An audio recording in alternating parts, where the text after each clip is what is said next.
Hello, it's Doug from Behind Closed Doors, and today I'm going to be looking at You Can't Appear Too Eager to a Woman, Man's School 202, hosted by Dante Nero with guest TJ. Let's have a look at the video.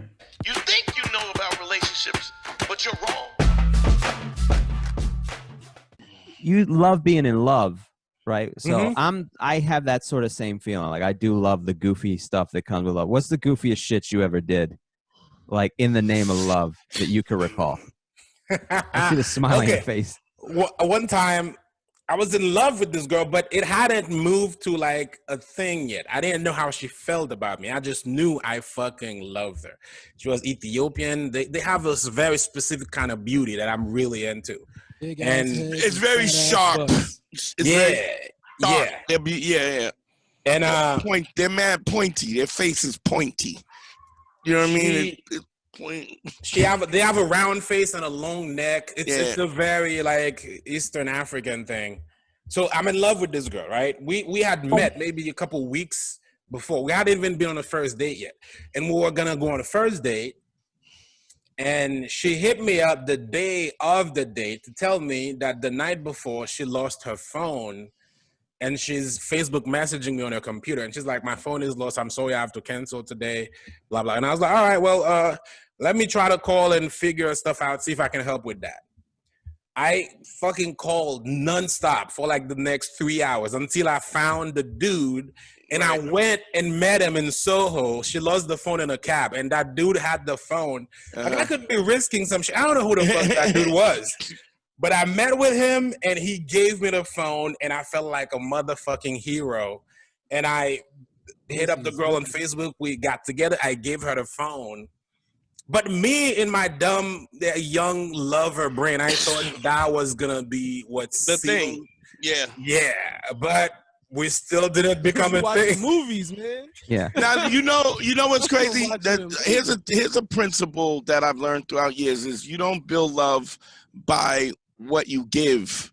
It's by what people give you. People fall in love with you because you ask them for things and you have them do things for you because you give them purpose in their life, whether you realize it or not. You got to expound on that a little bit because Yeah, no, I get what he's saying. It's a very beautiful and eloquent way of putting it. That was very well thought out. Now, let me just rearrange myself here if I become a bit shaky on the camera. There we go. Yeah, no, that was a fantastic point. That's really... It's a very thoughtful comment. somebody could take that and go, I'm with you there. Yeah, yo, bitch, get me a glass of water. It's a deep way of thinking. Let's hear Go it. get me some shit. Go get my shoes. It's not going to make her fall in love with you. Well, but the thing is this, like I had a girl who would, like, I'm older, so the hair in my ears start growing. And so she would like, oh my God, look at you. It's like, oh my God, you're a mess. If I don't do this, how's it ever going to get done?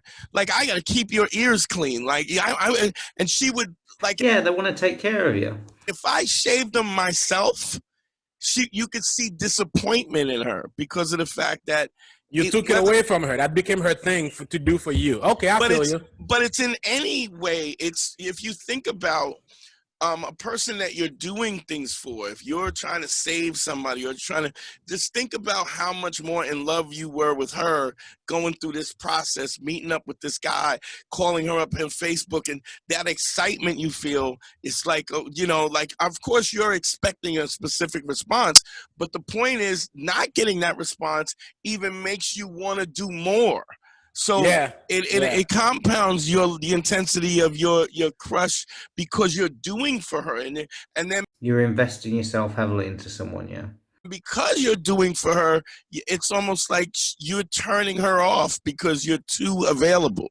Yes, that's exactly what it was. Because when someone loves you or likes you, it's sort of like if you show interest, they tend to not be interested, and if you don't show interest, they tend to be interested. So it can be very, very slippery eel thing to do to lock down somebody that you like who likes you, but it can be done.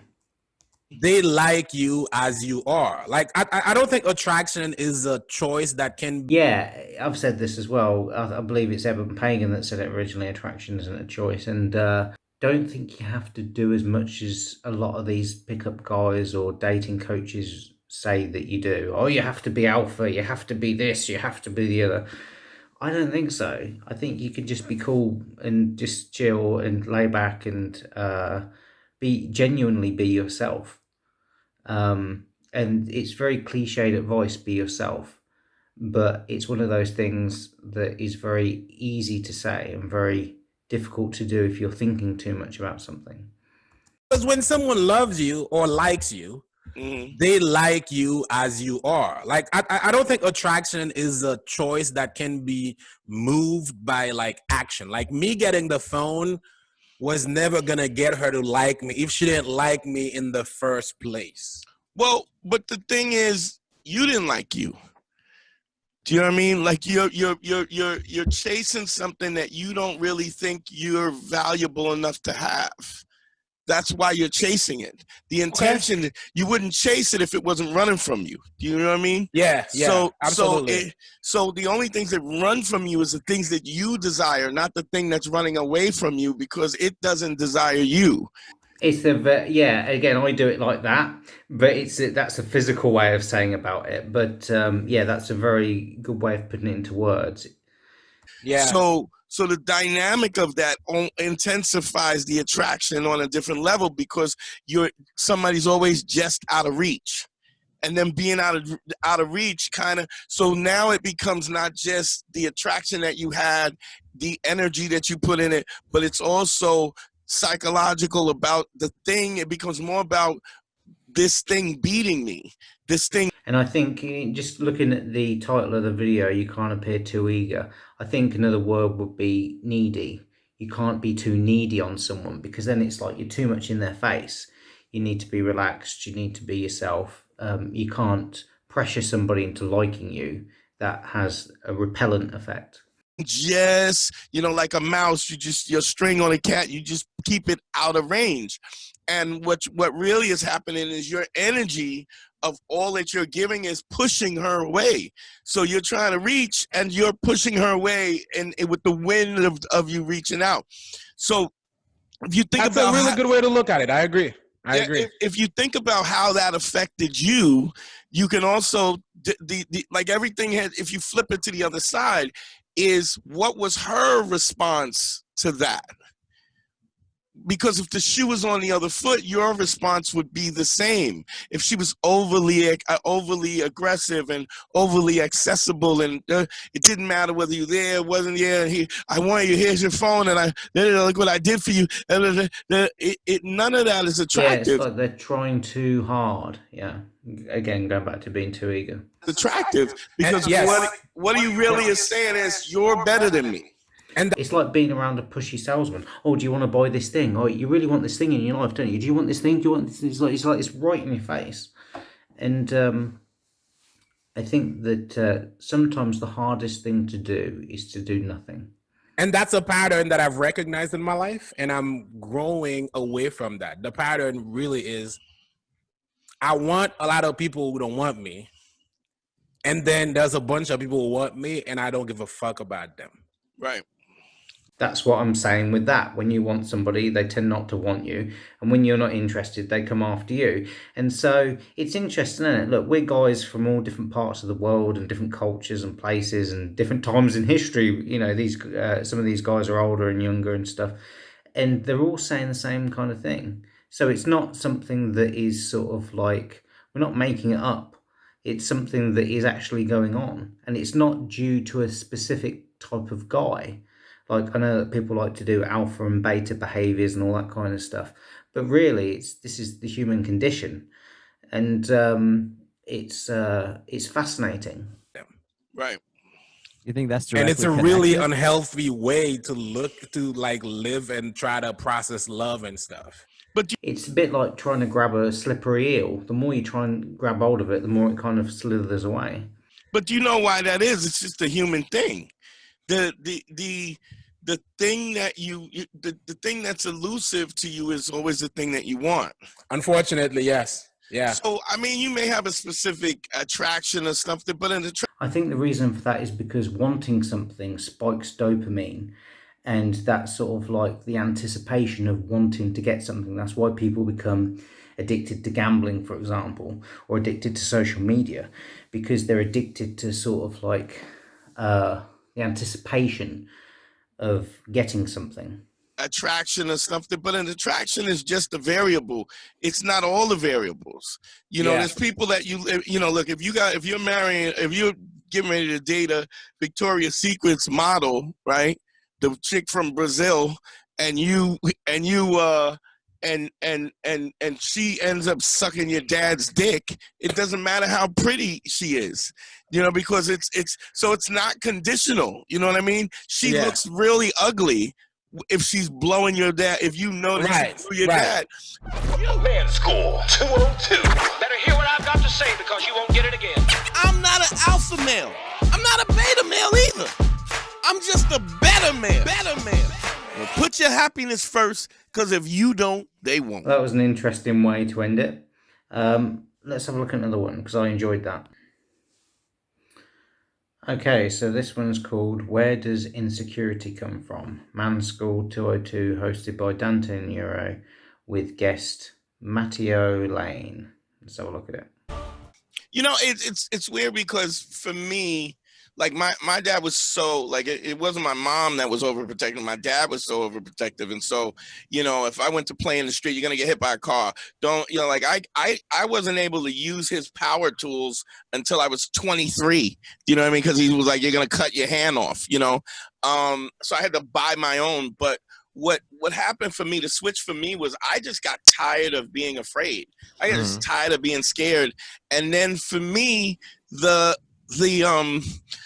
I tend to be really pragmatic, and so in that's I was like 13, and I was like, well, what's the essence of fear, and how does it work? And when I found that whenever I was presented with an option, the longer I took to access the option, the more the fear grew. So like, I was scared of girls, and I was scared to dance, and I was scared to, you know, I was scared of everything. So like I tell this story all the time. Like, if I went to a dance, like, sometimes to ask a girl to dance was paralyzing to me. So when I walked in, I would see somebody who I wanted to dance, and I would walk in the party, and I would go, do you want to dance? I would go right to her. Do you want to dance? And she would go, yeah, sure. And I was like, all right, let me go put my coat down, because I had literally just walked in.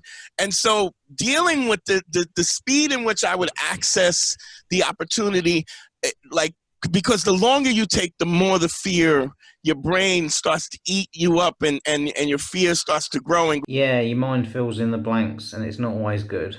Grow until you're literally paralyzed with the fear.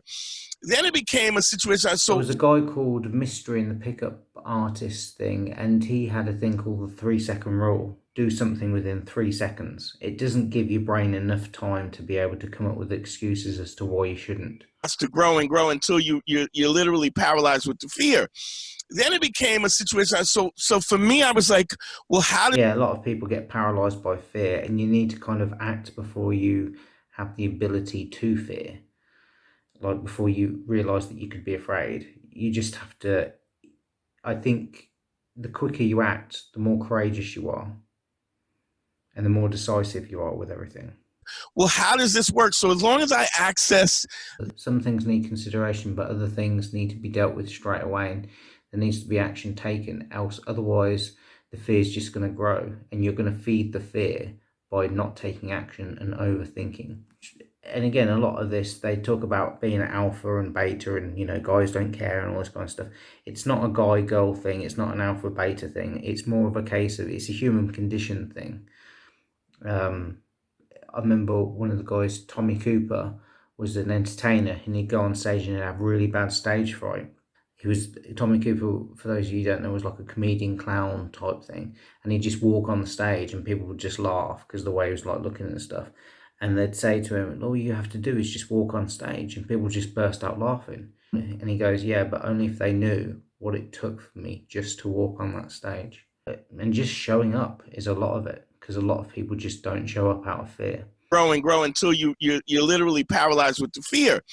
Then it became a situation. So for me, I was like, well, how does this work? So as long as I access the fear, the opportunity right away, I could remove the fear. The problem was that then that became how I operated on everything. So if I was in the street and some guy said, who the fuck are you? You ain't, I would punch him in the face. And then you start to realize, wow, nobody really wants that smoke.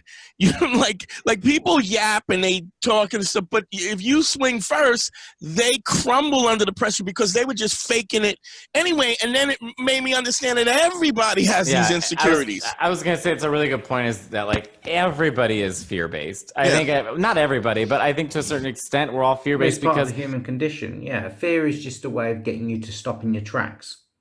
We have emotions for a reason, to move forward, to stop, and to move back. And so the emotions will either propel you forward, keep you still, or take you backwards. if we really, life is scary. It's horrifying. Rejection is horrifying. And, you know, confidence can be horrifying. I mean, all of it. I think success, I think there's people that are afraid of success. I think there's people who are afraid of taking risks. I think that, you know, so I don't know. I get a lot of anxiety when it comes to relationships, and I long for the idea of being in one, and then presented with it, I start to like overwhelm myself and get really insecure. And what is it that scares you about being in a long-term relationship?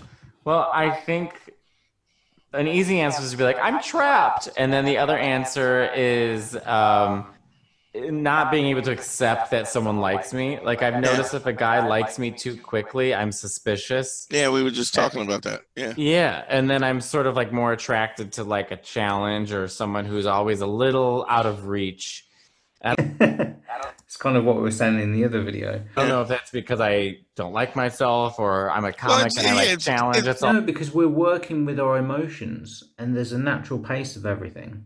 And so when something's a bit off kilter or out of pace, it doesn't feel right, and we kind of instinctually back off. And when something feels right, we gravitate even more towards it. Because, I mean, it boils down to not liking yourself, because it's almost like, why would they be suspicious? If you recognize how awesome you are, then when you meet somebody, they're like, but you got to believe that you're awesome, and you're just. Well, it's not just believe. It's more of a case of you've got to know why. And yes, you've got to believe, but you've got to have conviction in your own sincerity and be honest. And that's, because I've seen Dante Nero with Patrice O'Neill, and I used to listen to them for hours. I love it. I love Patrice O'Neill. And he was, and they say brutally honest, but I don't think you can be brutally honest, because honesty isn't brutal. Lies are brutal.